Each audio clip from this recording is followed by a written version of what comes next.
everybody.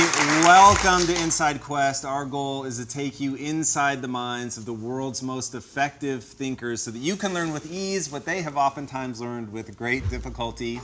And if you pay attention, I promise you, our guests will help you acquire the behaviors and thought patterns you need to be successful in anything that you're trying to accomplish.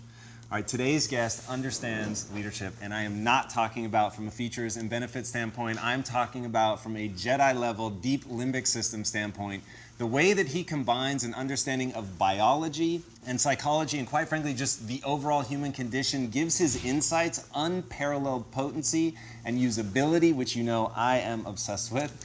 His lessons on leadership ring true not only because he spent the better part of a decade systematically studying them, but because his transition from marketing consultant to evangelist for global change came as a result of a personal crisis. Having fallen out of love with the very company he created, he turned about with depression into a revolution of the self that has helped him become one of the most impactful voices in the world of leadership. His TED Talk on how great leaders inspire action through their why is the third most viewed talk of all time on TED.com. He's the two-time best-selling author whose ideology has captured the imagination of some of the most important leaders of our time, including the heads of many Fortune 500 companies, the US government, and multiple branches of the military, and the United Nations. Now, why is he so popular? Because his insights cut to the heart of what people crave in their leaders, an ability to create an environment that fosters trust and a feeling of emotional safety and the willingness to sacrifice themselves when necessary for the benefit of others. Please help me in welcoming the man whose own vision for the future is so inspiring, an army is rising up around him, and I very much include myself in that. The author of Together is Better, Start with Why, and Leaders Eat Last, the incomparable Simon Sinek.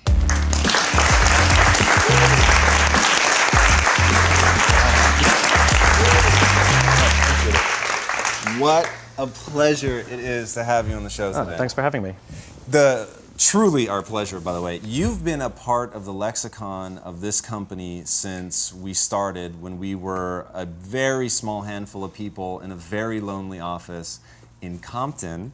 Our chief marketing officer, Nick Robinson, said, "Dude, this guy's written like exactly what we talk about here. You've got to see it. It codifies everything that we've sort of been bumbling around with."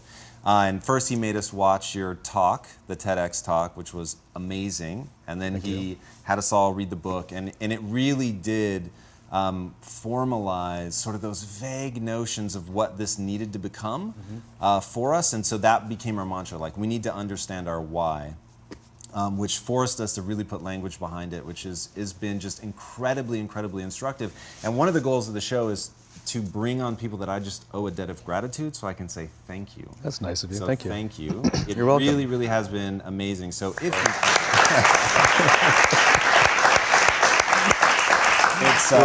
it's amazing. Thank now, you. I haunted your Twitter feed. Okay. It's amazing. Thank you. And I wanted to start with something that you put on there, and you said, "We can learn about our future from our past because regardless of technology or the speed of innovation, people are still people." True. The thing that I really found interesting is you seem to understand people. What are some key traits about just humans that every leader should know? Well, I think one of the things that we forget is that we are a legacy machine working in a very different environment than we were designed for, you know? Our species sort of started showing up about 50,000 years ago. There were other hominid species that existed at the time. They died off, we survived. And it was those evolutionary traits that gave us the opportunity to outlive our competition, but also survive and thrive, even as the environment around us changed. We lived in populations that were never bigger than about 150 people for 40,000 of the 50,000 years that we've lived on this planet. It's only the past 10,000 years with farming that we've been living in populations that were larger than that. In other words, we're not made for this, which means all the rules of being human are exactly the same as they used to be when we were living in populations of about 150. And so if you can understand those things, you really understand what works and what doesn't work, regardless of the conditions. The fact of the matter is we are social animals, and we respond to the environments we're in, always. Our very survival depends on our ability to cooperate and trust with the people that we live or work with, right? You can take a good person and put them in a bad environment, and that person will do bad things. You can take a person who maybe the group doesn't trust, maybe they've even performed bad acts. You put them in a good environment, and they're capable of turning their lives around and becoming remarkable members of society. In other words, it's not the person, it's the environment. Leaders are responsible for that environment. And I think leaders forget that. Leaders think that they're responsible for the results. There's not a leader on the planet that is responsible for the results. A leader is responsible for the people who are responsible for the results. And if you take care of that, take care of the people, take care of the environment, things go just fine. We're obsessed with this idea of like getting the right people on the bus, as if it's this game that you just sort of keep changing people out, some sort of mix and match or something. But we never ask which bus and who's driving the bus, because the bus matters. So I'm more obsessed with what happens to people when they come together in protected or unprotected environments and how we respond to those environments. Yeah, that was a key insight for me. Like you say that you recursively ask why until you get to the point where you can't go backwards anymore.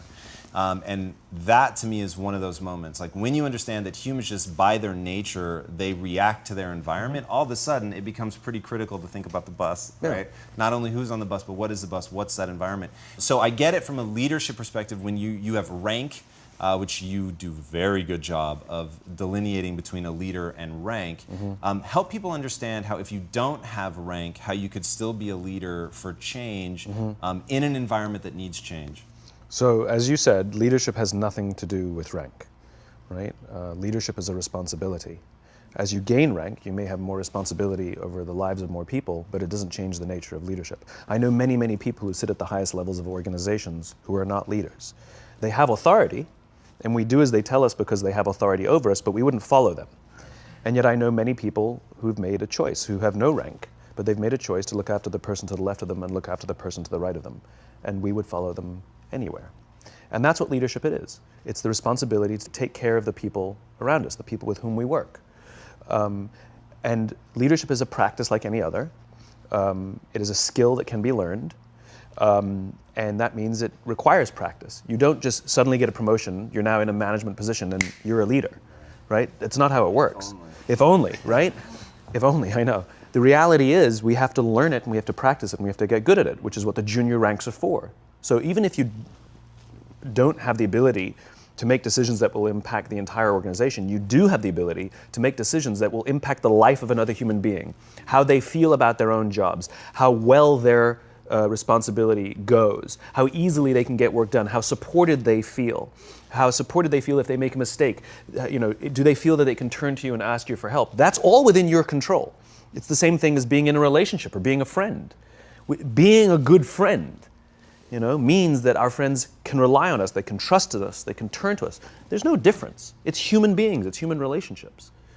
At the end of the day, becoming a leader is about a transition. And everybody has to go through it if you want to become a leader. And as an aside, I will say, leadership is like parenting in the sense that everybody has the capacity to be a parent. Right. That doesn't mean everybody wants to be a parent, and that doesn't mean everybody should be a parent. Leadership is the same. Everyone has the capacity to be a leader. It doesn't mean everybody wants to be a leader, and it doesn't mean everybody should be a leader. Sure. And the reason is it comes with massive, massive responsibility.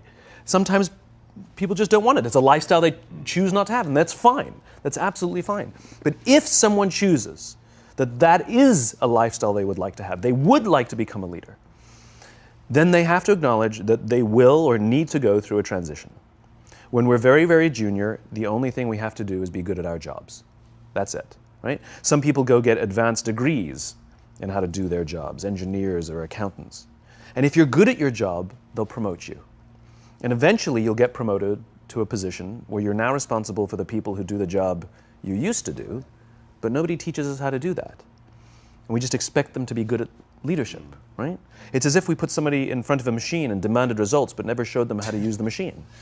Yeah. And so the reason we get managers, the reason we get micromanagers, the reason we get bad leaders is because nobody showed them how to do the job of leadership, for one. And two, they can't help themselves. Of course they're going to tell you to do it their way because they actually do know how to do it better than you because that's what got them the promotion in the first place. Right. And the transition we have to make is that we are no longer responsible for the job. Like, as I said before, we now become responsible for the people who are responsible for the job, right? There's not a manager around who's responsible for the results. We're responsible for the people who are responsible for the results. I love talking to CEOs, and I'm like, what's your priority? They say, my priority is my customer. I'm like, you haven't talked to a customer in 10 years. You know, you have no impact on a customer at all. Right. What you can do is screw with someone's life, who will then impact your customer, or support someone who will then impact your customer. Yeah, that's such Right? powerful. Leaders are responsible for the people, who are responsible for the people, who are responsible for the people, who are responsible for the customer. Get that chain right. That is the chain of command. Get that chain right, and everything goes just fine. Get that chain wrong, and then the people who are touching the customer, inventing the product, selling the product, figuring out ways how to build the company, manage the numbers, manage the processes, manage the operations. In other words, all the heavy lifting. Right.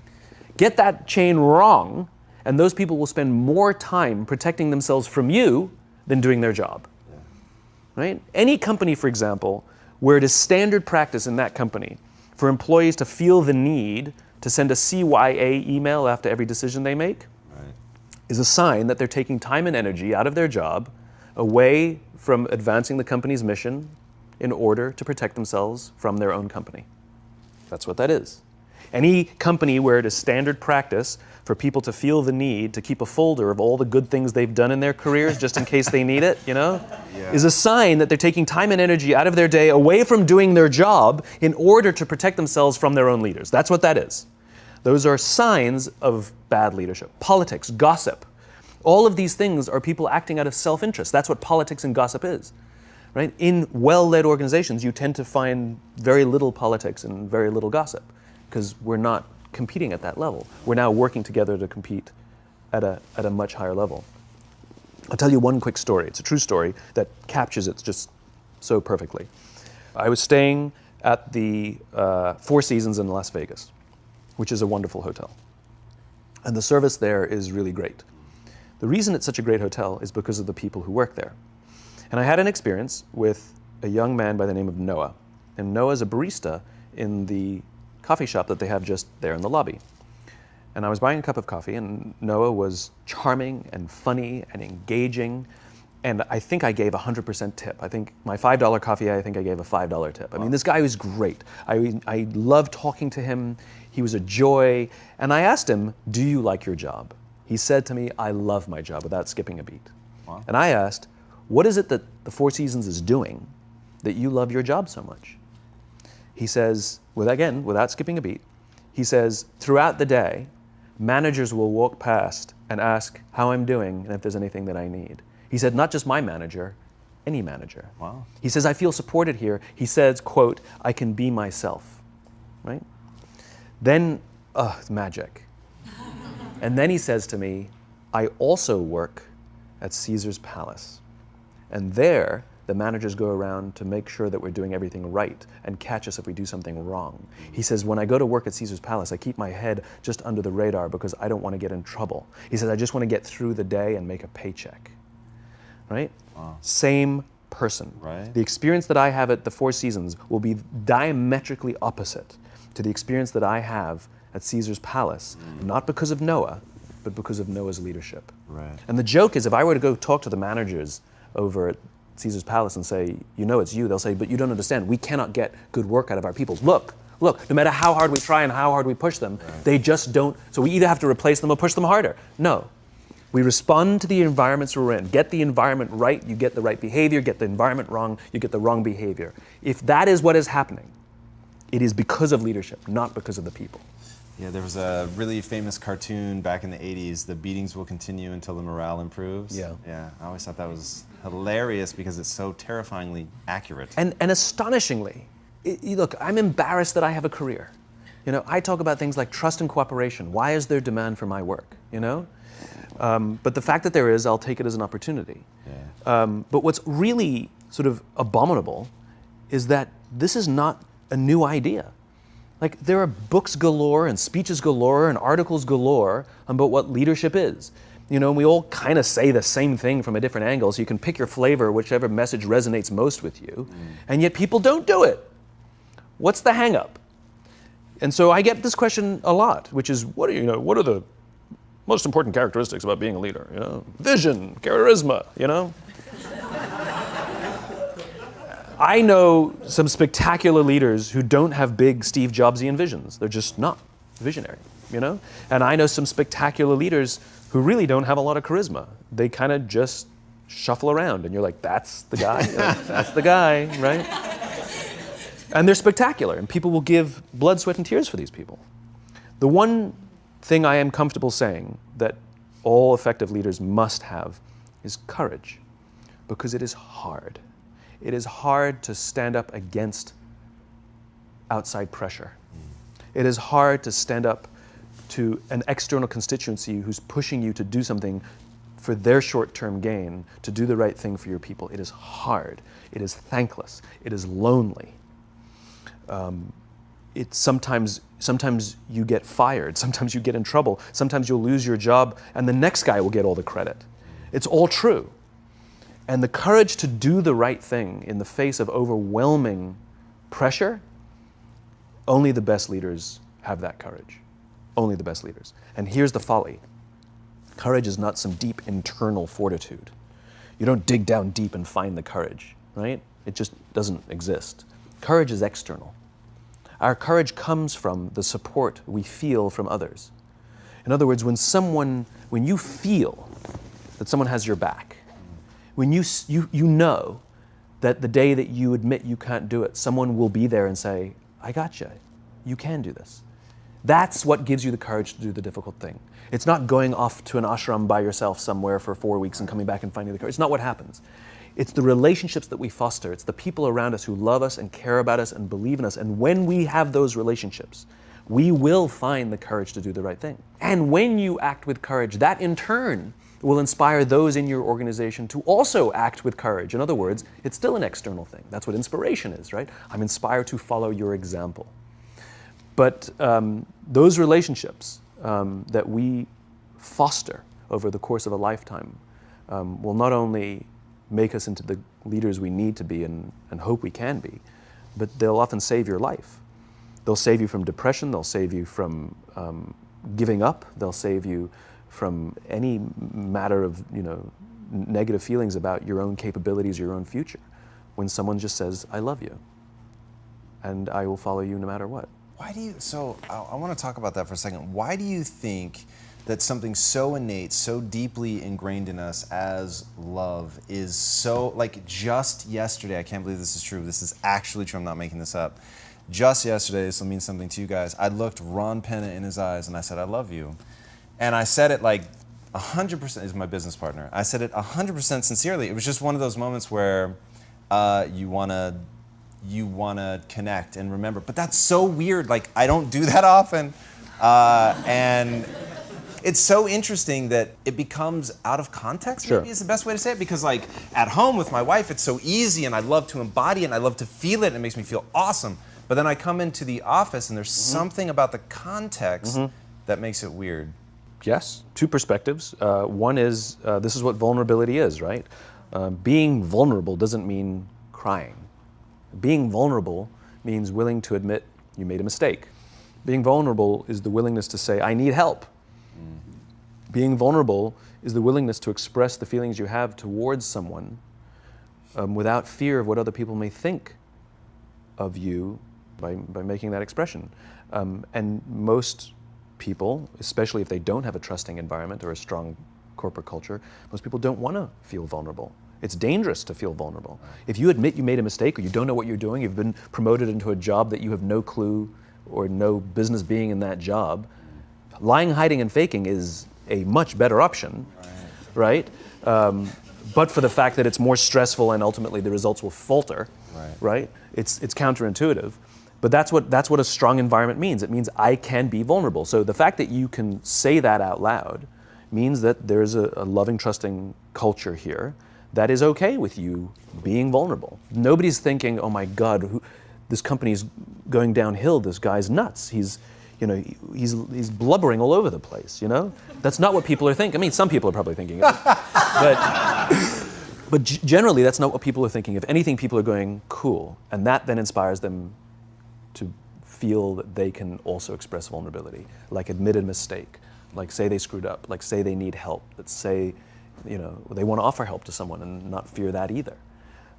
So that's one perspective. The other reason why stuff that I talk about or that you're talking about now is so often ignored is just because it's hard to measure. You know, how do you measure leadership? How do you measure? That's going to be one of my questions. How do you measure trust?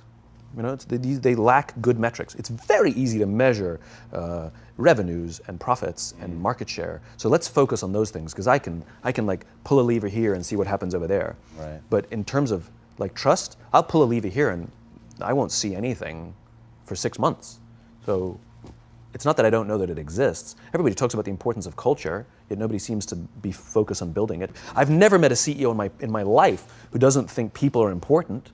And yet every day they're making decisions that prioritize a number over a person, that literally don't care about people. They make decisions that literally brush people aside, because it's hard to measure. In an ultra speedy, you know, algorithmic world that we live in, what gets measured gets done. These things are measurable, just not in the short term. Yeah, I was going to ask, because when you talk about making this a movement, which is really exciting to think that there's this crusader out there who is incredibly effective at communicating this stuff and getting people excited about it and actually taking things from the ephemeral and making it very tangible. Yep. Do you think that's a question you're going to have to answer at some point? Like to show people how we measure? Metrics are fine. The metrics are fine. They're just not in the short term and they're just not fixed in time. What are they? So for example, do you love your wife? Yes. Right? Prove it. Like, what's the metric? Give me the number that helps me know, right? Because when you met her, you didn't love her, right? True. Now you love her, right? Tell me the day the love happened. It's an impossible question, right? But it's not that it doesn't exist. It's that it's much easier to prove over time, right? So all leadership is the same thing. It's about transition. So if you were to go to the gym, right? It's like exercise, right? If you go to the gym and you work out and you come back and you look in the mirror, you will see nothing. And if you go to the gym the next day and you come back and you look in the mirror, you will see nothing, right? So clearly there's no results, can't be measured, it must not be effective. So we quit, right?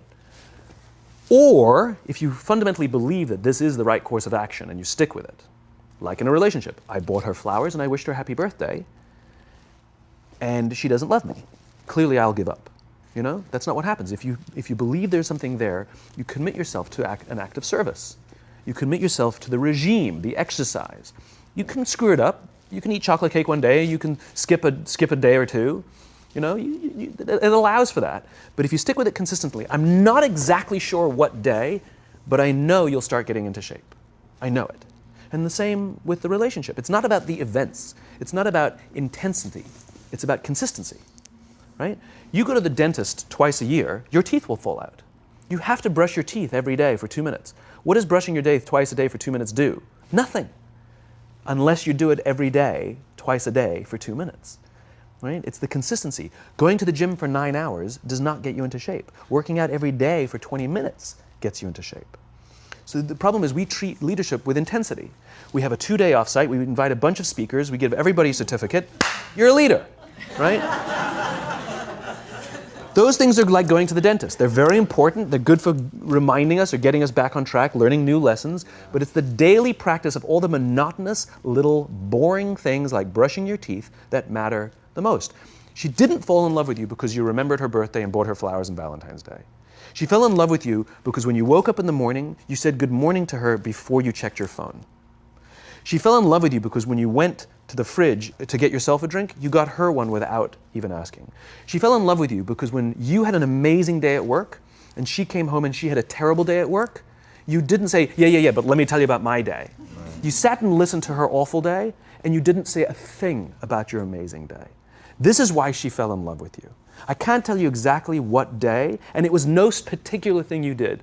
It was the accumulation of all of those little things that she woke up one day and as if she pressed a button, she goes, I love him, right? Leadership is exactly the same. There's no event. There's no thing I can tell you you have to do that your people will trust you. It just doesn't work that way. It's an accumulation of lots and lots of little things that anyone by themselves is innocuous and useless.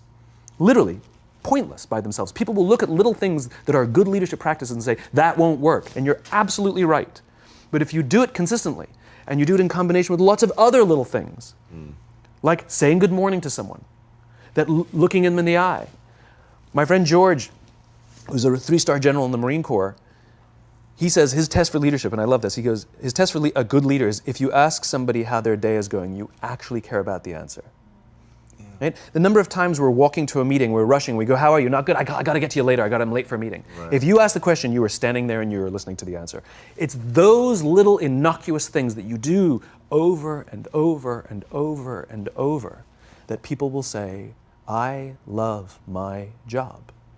Not I like my job. I like my job means, yeah, the challenge is great, they pay me well, I like the people. I love my job means, I don't want to work anywhere else. I don't care how much somebody else is willing to pay me. I'm devoted to the people here, and I care desperately about the people here as if they were my family. In business, we have colleagues and coworkers. In the military, they have brothers and sisters. That's how they think of each other, right? If you really have a strong corporate culture, the people will think of each other like brothers and sisters. It's like a family, right? No. Brothers and sisters. Deep love. Fight, but the love doesn't go away, right? Bicker, the love doesn't go away. And I'll fight with my sister, but if you threaten my sister, you're going to have to deal with me. Right. Right? We'll fight internally, we'll bicker with each other, but nobody's going to hurt each other, and if anything from the outside shows up, you're looking at a unified front. Brothers and sisters. Now, how do you create brothers and sisters out of strangers? Common beliefs, common values, parents, in other words, executives who care about their children's success, who care to raise their children, teach them skills, discipline them when necessary, help them build their self-confidence so that they can go on and achieve something more than you could have ever imagined achieving for yourself. That's leadership. An absolute love and devotion for the people who've committed their lives to this enterprise. That's such a brilliant reframe. It's so simple and so beautiful and unbelievably hard work. It is and it isn't. Here's why it is. You said it, it's hard to measure, right? It's hard for me to show It's hard to measure in the short term. It's very easy to measure in the long term. Over the long term, the traditional metrics will go up. All your revenues, profits, market share, the traditional metrics will go up, and more importantly, they'll go up more stably, right? You will be able to weather hard times better because the people will come together, they won't abandon ship, right? Over the long term, the traditional metrics are just fine. But also over the long term, your churn will go down, right? You won't be going through employees as much, right? Over the long term, you'll find that loyalty is much higher, that people will turn down better paying jobs, right? Over the long term, all the traditional metrics are just fine, and then some. It's only the short term that it's hard to measure. Yeah, I'm going to say, though, there's something in between those two, in the middle, to know, because with working out, so to use your analogy, if you had to go to the gym for 6 months before you saw any sign of change, no one would do it, right? And there are so many variables in working out. The number one thing is to know who to listen to. The number one thing is to know what to look for, right? So if you don't experience muscle fatigue, you're probably doing something different. That's immediate, right? I know that the next day. If you experience muscle fatigue and don't notice any change within a few weeks, you're probably not eating right. So there really are things that you can look at because you're doing the damage to the muscle, but you're not giving your body the nutrients that you need to actually build the structure back up. All that's still true. So I'm sitting here thinking, can it really be as simple as, like, I have a growing belief that part of what you could write down as a leader's job is to connect. Now, how do we connect? You've given some very simple examples, and they're all incredibly real. Asking somebody how their day is and actually waiting to hear the answer and caring about what the answer is. Time spent together, right? I couldn't have a very effective relationship with my wife if there actually isn't time together. And one of the things that I have personally struggled with is, as the organization has grown, just time with any individual becomes more and more difficult. And so then you start focusing on, okay, wait, it's just about creating the environment. But as you lose touch with the real sense of, like, I know this person and I can see when they're having a bad day, and really leveraging, like, what we have as humans, and this is why your teachings are so powerful, is you wrap it in the truth of the human experience. You wrap it in how humans really connect. Like, looking at each other, sensing that, like, hey, this is either hitting or it's not. Like, all of that stuff is super, super real. And as an organization, to be able to find ways in that middle ground where it's like, I'm pretty sure this is working, and I really believe in it at a macro level. But I just want to know, because there's so many paths, right? And you could nudge sort of one way or the other to create something that, and maybe it's as simple as, here's when I am using this right now. The amount of laughter I hear in the office. Maybe that's dumb, I don't know. But I'm really doing it. And I really think all day, like, how much laughter have I heard today? And I feel like when everyone is making really taking an effort to connect with each other, to provide empathy and all that, there's a lowering of people's defenses, and just a sort of natural outpouring of that is joking around. And so you hear this laughter bubble, and when things get really tense and stressful, I literally feel like you could have a decibel meter and just feel it coming down. Yeah, I mean, look, it's a human thing. So just as you know how your body feels after a good workout, and you know how your body feels after a big greasy meal, you know that one is good for you and one is not, despite what it may taste like. And that's the problem with short-term gains, right? They feel really good in the short term. So we're highly, highly, highly trained social animals. We're highly adapted social animals. We can feel social awkwardness, and we can feel when things are going well. You can sense it. You say you have this sense of laughter, around the office. Like, we don't walk around with blinders. We're like I said, we're made to do this. That's why we can assess if somebody's trustworthy or not. That's why we keep our walls and we're like, oh, yeah, his results are great, but I wouldn't trust him, right? As opposed to letting down your, like, I trust her with anything. I trust her with my kids, my money, anything, So we're highly attuned animals, and so we're good at sensing it. But I will say there is a caveat to your metric of laughter, which is a decent one, is that scale breaks things, right? In human beings, as I said before, we're not made for populations bigger than about 150-ish. It's called Dunbar's number. Robin Dunbar, a professor from Cambridge University, theorized that we cannot maintain more than about 150 close relationships. And the way he defined a close relationship is, if you're at a bar with a bunch of friends and somebody comes in, would you ask that person to join you or not? And it's about 150 that we would ask them to come join us. And if you think about the reason, that actually makes perfect sense, which is there's two limiting factors. One is time. If you only gave 2 minutes to every person you know, you'd make no close friends. And the other one is memory. You just can't remember everybody. And so this is where leadership becomes very, very interesting. Because if you have a company that has a lot of people, 5, 6, 7, 800 people, 1,000, 2,000, 5,000 people, clearly you can't know everyone. And clearly as a CEO, like, I care about every single one of my people. You don't even know. Some of the people you work for who work for you are bastards. You don't care about them, right? So it's a nonsense statement, right? But what you can say is, I desperately care about the people whose names I know and whose faces I recognize. And I care desperately about my leadership, and I instill in them every day that I will give them the tools, and I will take care of them with one purpose and one purpose only, that they will take care of the people in their charge. And I want those people to take care of the people and instill in them that they take care of the people in their charge. And then by the time you get down to the masses, where the actual 1,000 exist, because of the seniors it's like 20, right? Where the real 1,000 exist, they feel about 150 of them can look to one of their direct leaders, to one of their direct managers, and say, that person cares about me. That's our boss, that's my leader. Not the leader, it's the CEO. That's my manager, my boss, my leader. And by the way, I hate the word boss and manager. Nobody wakes up in the morning to be managed. Nobody wants to be managed. Manage me, right? But we do want to be led. I do want to wake up in the morning and I want to be led. Lead me. Absolutely. Absolutely lead me. Right? If you have the courage, you can lead me. Right? And I will follow you. So when scale shows up, you actually still maintain the rules of Dunbar's number, but now they're done, and that's what effective hierarchy looks like, where every level feels supported by the level above to take care of the level below.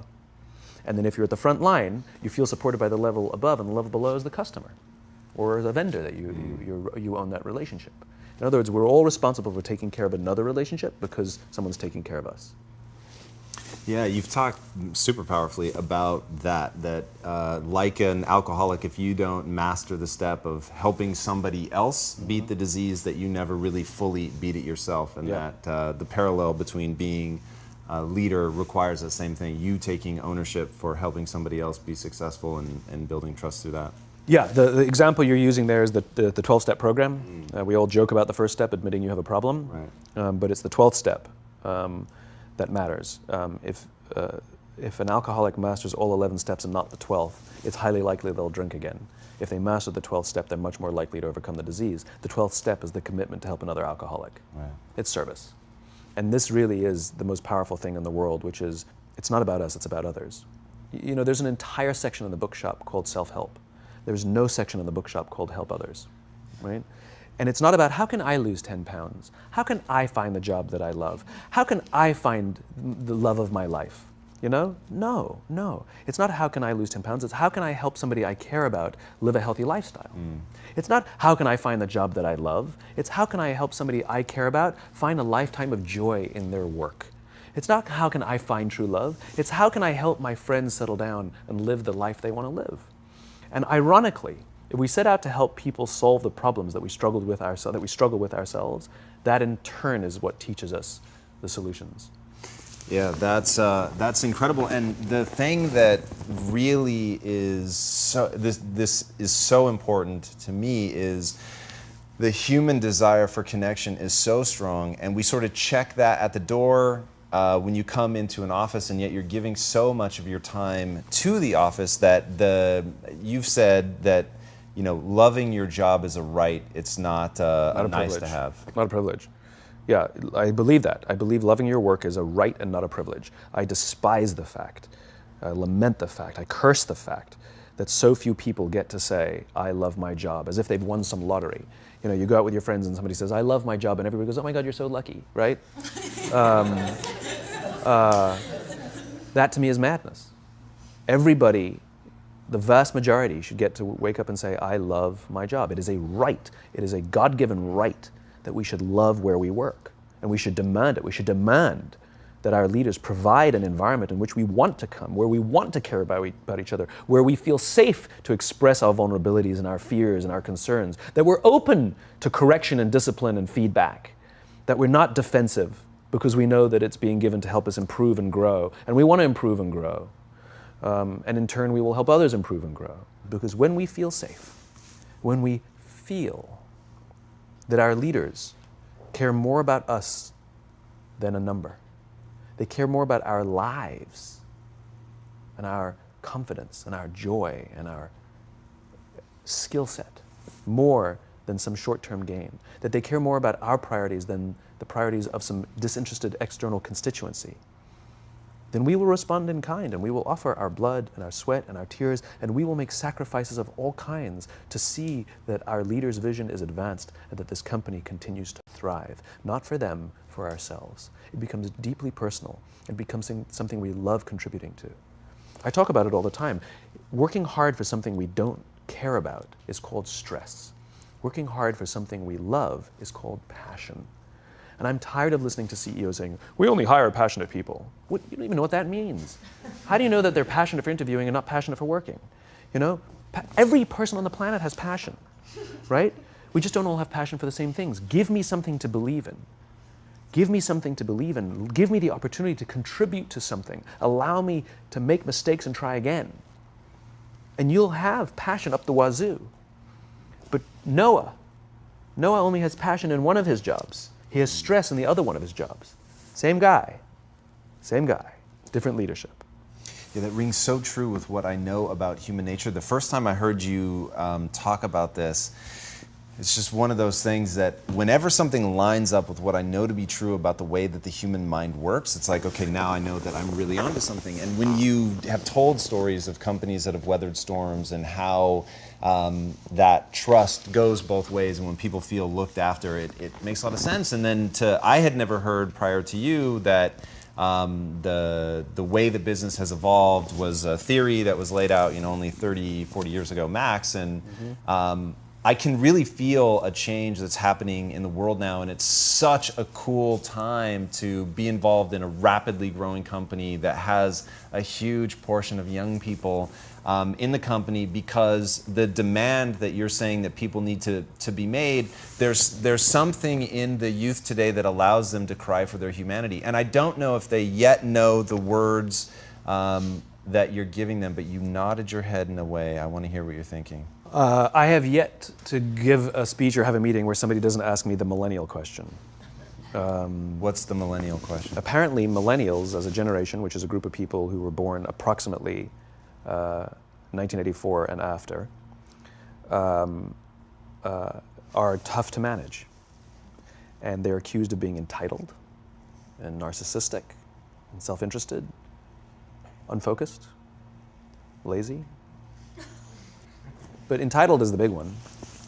And because they confound leadership so much, what's happening is leaders are asking the millennials, what do you want? And millennials are saying, we want to work in a place with purpose, love that. We want to make an impact, you know, whatever that means. We want free food and beanbags. And so somebody articulates some sort of purpose, there's lots of free food and there's beanbags, and yet for some reason they're still not happy. And that's because they're missing, there's a missing piece. What I've learned is that I can break it down into 4 pieces, right? There are four things, 4 characteristics. One is parenting, the other one is technology, the third is impatience, and the fourth is environment. The generation that we call the millennials, too many of them grew up subject to, not my words, failed parenting strategies, you know? Where, for example, they were told that they were special all the time. They were told that they could have anything they want in life, just because they want it, right? They were told, some of them got into honors classes, not because they deserved it, but because their parents complained. And some of them got A's, not because they earned them, but because the teachers didn't want to deal with the parents. Some kids got participation medals. You got a medal for coming in last, right?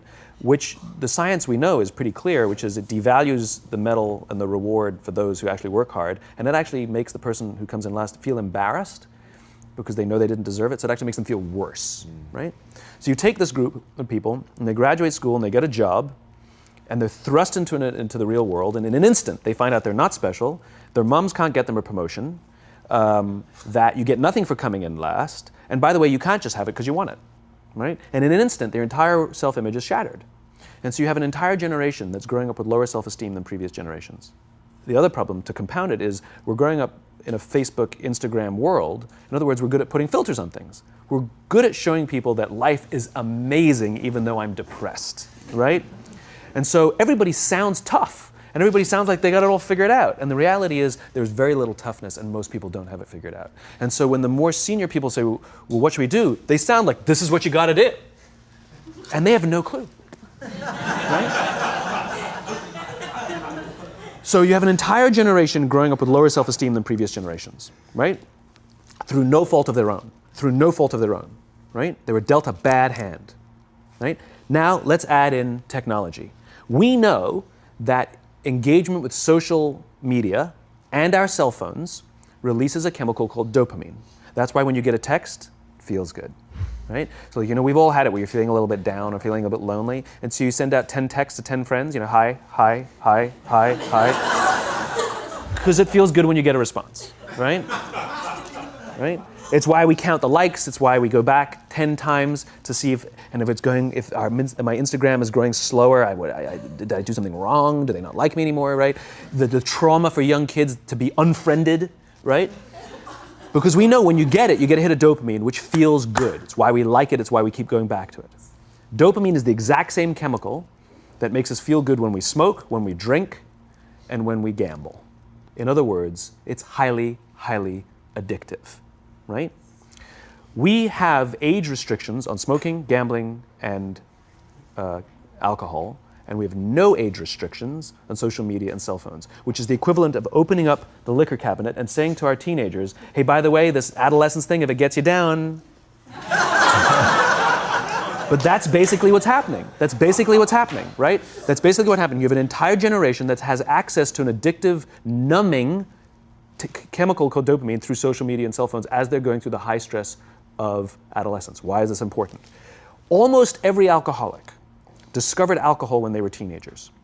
When we're very, very young, the only approval we need is the approval of our parents. And as we go through adolescence, we make this transition where we now need the approval of our peers. Very frustrating for our parents, very important for us. It allows us to acculturate outside of our immediate families into the broader tribe, right? It's a highly, highly stressful and anxious period of our lives, and we're supposed to learn to rely on our friends. Some people, quite by accident, discover alcohol and numbing effects of dopamine to help them cope with the stresses and anxieties of adolescence. Unfortunately, that becomes hardwired in their brains, and for the rest of their lives, when they suffer significant stress, they will not turn to a person, they will turn to the bottle. Social stress, financial stress, career stress, that's pretty much the primary reasons why an alcoholic drinks, right? What's happening is because we're allowing unfettered access to these dopamine-producing devices and media, basically it's becoming hardwired, and what we're seeing is as they grow older, too many kids don't know how to form deep, meaningful relationships. Their words, not mine. They will admit that many of their friendships are superficial. They will admit that their friends, that they don't count on their friends, they don't rely on their friends, they have fun with their friends, but they also know that their friends will cancel on them if something better comes along. Deep, meaningful relationships are not there because they never practice the skill set, and worse, they don't have the coping mechanisms to deal with stress. So when significant stress starts to show up in their lives, they're not turning to a person, they're turning to a device, they're turning to social media, they're turning to these things which offer temporary relief. We know, the science is clear, we know that people who spend more time on Facebook suffer higher rates of depression than people who spend less time on Facebook, right? These things balanced. Alcohol is not bad, too much alcohol is bad. Gambling is fun, too much gambling is dangerous, right? There's nothing wrong with social media and cell phones. It's the imbalance, right? If you're sitting at dinner with your friends and you're texting somebody who's not there, that's a problem. That's an addiction. If you're sitting in a meeting with people you're supposed to be listening to and speaking, and you put your phone on the table, face up or face down, I don't care, that sends a subconscious message to the room that you're just not that important to me right now, right? That's what happens. And the fact that you cannot put it away is because you are addicted, right? If you wake up and you check your phone before you say good morning to your girlfriend, boyfriend, or spouse, you have an addiction. And like all addiction, in time, it'll destroy relationships, it'll cost time, and it'll cost money, and it'll make your life worse, right? So you have a generation growing up with lower self-esteem that doesn't have the coping mechanisms to deal with stress, right? Now you add in the sense of impatience, right? They've grown up in a world of instant gratification. You want to buy something, you go on Amazon, it arrives the next day. You want to watch a movie? Log on and watch a movie. You don't check movie times. You want to watch a TV show? Binge. You don't even have to wait week to week to week, right? I know people who skip seasons just so they can binge at the end of the season, right? Instant gratification. You want to go on a date? You don't even have to learn how to be like, hey. You don't even have to learn and practice that skill. You don't have to be the uncomfortable one who says yes when you mean no and says no when you mean no, but yes when you... You don't have to swipe right. Bang, I'm a stud. Right? You don't have to learn the social coping mechanisms, right? Everything you want, you can have instantaneously. Everything you want, instant gratification, except job satisfaction and strength of relationships. There ain't no app for that. They are slow, meandering, uncomfortable, messy processes. And so I keep meeting these wonderful, fantastic, idealistic, hardworking, smart kids. They've just graduated school. They're in their entry-level job. And I sit down with them and I go, how's it going? They go, I think I'm going to quit. I'm like, why? They're like, I'm not making an impact. I'm like, you've been here 8 months. You know? It's as if they're standing at the foot of a mountain and they have this abstract concept called impact that they want to have in the world, which is the summit. What they don't see is the mountain.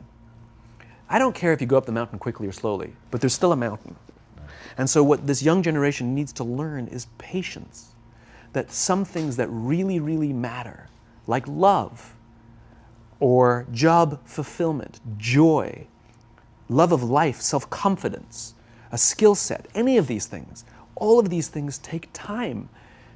Sometimes you can expedite pieces of it, but the overall journey is arduous and long and difficult. And if you don't ask for help and learn that skill set, you will fall off the mountain, or you will, the worst case scenario, and we're already seeing it, the worst case scenario is we're seeing an increase in suicide rates, we're seeing an increase in this generation, we're seeing an increase in accidental deaths due to drug overdoses, we're seeing more and more kids drop out of school or take leaves of absence due to depression, unheard of. These are all, this is really bad. The best case scenario, those are all bad cases, right? The best case scenario is you'll have an entire population growing up and going through life and just never really finding joy. They'll never really find deep fulfillment in work or in life. They'll just waft through life and it'll be just, it's fine. How's your job? It's fine. It's the same as yesterday. How's your relationship? It's fine. Like that's the best case scenario. Which leads me to the fourth point, which is environment, which is we're taking this amazing group of young, fantastic kids who are just dealt a bad hand. It's no fault of their own. And we put them in corporate environments that care more about the numbers than they do about the kids. They care more about the short-term gains than the long-term life of this young human being. We care more about the year than the lifetime, right? And so we are putting them in corporate environments that aren't helping them build their confidence, that aren't helping them learn the skills of cooperation, that aren't helping them overcome the challenges of a digital world and finding more balance, that isn't helping them overcome the need to have instant gratification and teach them the joys and impact and the fulfillment you get from working hard on something for a long time that cannot be done in a month or even in a year. And so we're thrusting to them in corporate environments, and the worst part about it is they think it's them. They blame themselves. They think it's them who can't deal. And so it makes it all worse. It's not. I'm here to tell them it's not them. It's the corporations. It's the corporate environments. It's the total lack of good leadership in our world today that is making them feel the way they do. They were dealt a bad hand, and I hate to say it, but it's the company's responsibility. Sucks to be you. Like, we have no choice, right? This is what we got, and I wish that society and their parents did a better job. They didn't. So we're getting them in our companies, and we now have to pick up the slack. We have to work extra hard to figure out the ways that we build their confidence. We have to work extra hard to find ways to teach them the social skills that they're missing out on. There should be no cell phones in conference rooms. None. Zero. And I don't mean the kind of like sitting outside waiting to text. I mean, like, when you're sitting and waiting for a meeting to start, this is what we all do. We all sit here and wait for the meeting to start. Meeting starting? Okay. And we start the meeting. No, that's not how relationships are formed. Remember we talked about it's the little things? Relationships are formed this way. We're waiting for a meeting to start and we go, how's your dad? I heard he was in the hospital. Oh, he's really good. Thanks for asking. He's actually at home now. Oh, I'm really glad. It was really amazing. I know, it was really scary for a while. That's how you form relationships. Hey, did you ever get that report done? Oh my God, no, I didn't. I'll help you out. Can I help you out with that? Really? That's how trust forms. Trust doesn't form at an event in a day. Even bad times don't form trust immediately. It's the slow, steady consistency. And we have to create mechanisms where we allow for those little innocuous interactions to happen. But when we allow cell phones in conference rooms, we just, okay, have the meeting. And then my favorite is like when there's a cell phone there and you go like this, you go. It rings and you go. I'm not going to answer that. Like, Mr. Magnanimous, you know? When you're out for dinner with your friends, like I do this with my friends. When we're going out for dinner and we're leaving together, we'll leave our cell phones at home. Who are we calling? Maybe one of us will bring a phone in case we need to call an Uber or take a picture of our meal. Goes without saying, come on. I'm an idealist, but I'm not insane. You know? At a heathen. I mean, it looked really good. We'll take one phone. And so it's like an alcoholic. The reason you take the alcohol out of the house is because we cannot trust our willpower. We're just not strong enough. But when you remove the temptation, it actually makes it a lot easier. And so when you just say, don't check your phone, people literally will go like this. And somebody will go to the bathroom, and what's the first thing we do? The phone. Because I wouldn't want to look around the restaurant for a minute and a half, you know? But if you don't have the phone, you just kind of enjoy the world. And that's where ideas happen. The constant engagement is not where you have innovation and ideas. Ideas happen when our minds wander and we go, and you see something, I bet they could do that. That's called innovation, right? But we're taking away all those little moments, right? You should not, and none of us should charge our phones by our beds. We should be charging our phones in the living rooms, right? Remove the temptation. You wake up in the middle of the night because you can't sleep, you won't check your phone, which makes it worse. But if it's in the living room, it's relaxed, it's fine. But it's my alarm clock. Buy an alarm clock. They cost $8, right? I'll buy you an alarm clock, right? But the point is we now, in industry, whether we like it or not, we don't get a choice. We now have a responsibility to make up the shortfall and to help this amazing, idealistic, fantastic generation build their confidence, learn patience, learn the social skills, find a better balance between life and technology. Because, quite frankly, it's the right thing to do. Simon, thank you so much pleasure. for coming on. My pleasure. Thanks for having me. Thank you for coming. That was incredible. Absolutely amazing. Where can they find you? It's ironic, isn't it? Well, you can find me in social media. When you're not in a meeting. So yeah, I'm in all the usual places. But I will tell you one thing. So I have a new book coming out in September. It's a thinly veiled plug, but You've made them very happy. But what's special about it is I wanted to produce something that no digital format could reproduce. Interesting. And so it's an illustrated quote book. It's beautifully illustrated. I was very sort of pushy about this, that I didn't want the illustrations done on a computer. They were done by hand.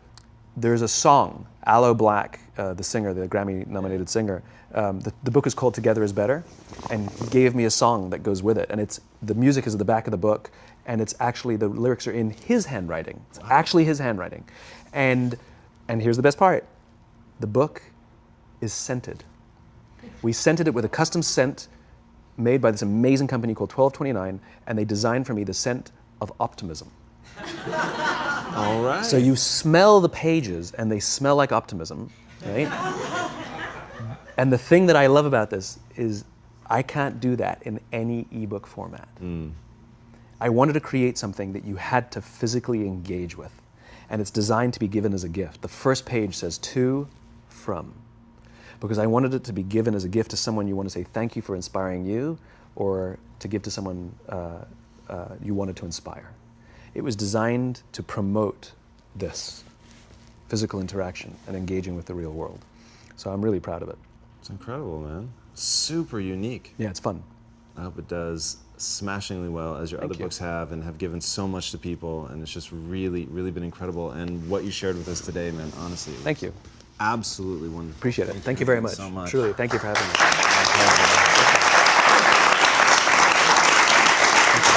Guys, I should have done the entire interview at his feet, which is exactly how it felt. He has an amazing Twitter quote, which I'm going to paraphrase, but leaders are learners, and the people who stop pretending like they know everything and really open themselves up to knowledge are the ones that go farther ahead. Needless to say, it was much shorter than that since it was 140 characters, but that's the idea. And when I encountered Simon for the first time, it was with that enthusiasm of being opened up to learning something new, to changing everything, to build something that is better. Knowing why you're doing what you're doing is so critical, and just the human way in which he approaches the world and the connection, and hearing that today in front of this audience and seeing everybody in rapt attention and talking about putting the cell phones aside and really remembering to connect. I think that is just incredibly, incredibly important. So, Simon, thank you again so much for sharing with us. My pleasure. Thank you very much. Really beautiful. Thank you. To the Inside Quest community, thank you guys for becoming so special that we're able to get guests like Simon. The first thing he said to me today was, hey, we finally made this happen, not for a want of trying. So in your name, we went after him for a very long time because what he is just absolutely incredible. Thank you guys so much for joining. This is weekly, so be sure to subscribe. And until next week, my friends, be legendary. Take care.